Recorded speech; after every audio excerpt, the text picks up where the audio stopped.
আচ্ছা আবার তুই এইভাবে বেঁধে রাখছিস কেন বলতো? কি বিষয়টা কি একটু খুলে বলতো। খুল, আমার বাঁধনটা খুলে দে। আঙ্কেল আঙ্কেল আপনি আমাকে মাফ করে দেন আঙ্কেল।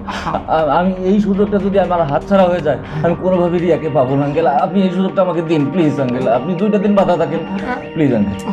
কিন্তু তুই আমার বেঁধে রাখছিস। আচ্ছা আমি তোর বাপের বন্ধু, কিন্তু তুই আবার এরম করে দড়ি দিয়ে বেঁধে রাখছিস, সেটা তো আমার নিজেরই কষ্ট হচ্ছে। আঙ্কেল ঠিক আছে সবই আমি বুঝতে পারছি, কিন্তু আপনি যদি এই হোটেলের ম্যানেজার হয়ে যান তাহলে তো আমি ধরা পড়ে যাবো।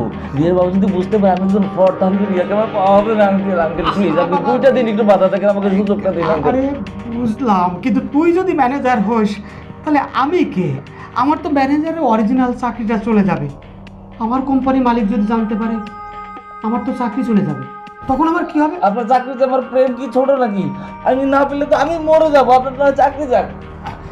আচ্ছা ঠিক আছে, কি আচ্ছা এক কাজ কর শোন, তাহলে এক কাজ কর, ওই যে উপরে যে কোনার যে রুমটা আছে না, ওই দোতলার পাশের যে রুমটা, ওই বেলকনির সাথে ছোট্ট রুমটা, ওইখানে তুই আমার এক কাজ কর, বাঁধনটা খুলে দে ওখানে নিয়ে যাবে, নিয়ে যাই ভেতরে খাবার দাবার যা আছে সব দিবি। আমি কিন্তু প্রচণ্ড ক্ষুধার্ত, কথা বলতে পারতেছি না।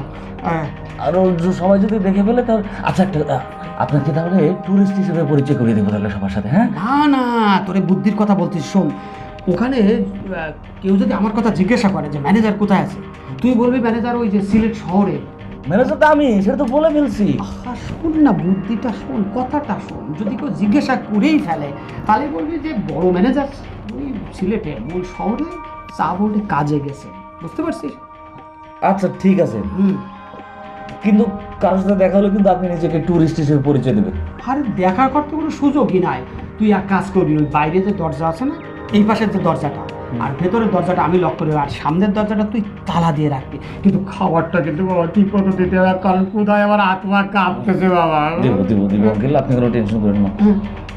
কিন্তু আমার কিন্তু ভয় লাগতেছে, কোনো ঝামেলা করবেন না তো? না একদম ঝামেলা করবো না, তুই আগে আবার বাঁধন খুলে দে, তারপরে দেখতেছি। কোনোভাবে যদি রিয়ার বাবা জেনে যায় যে ম্যানেজার না, তাহলে কিন্তু আমার খবর আছে। দাঁড়ান আমি খুলে দিচ্ছি।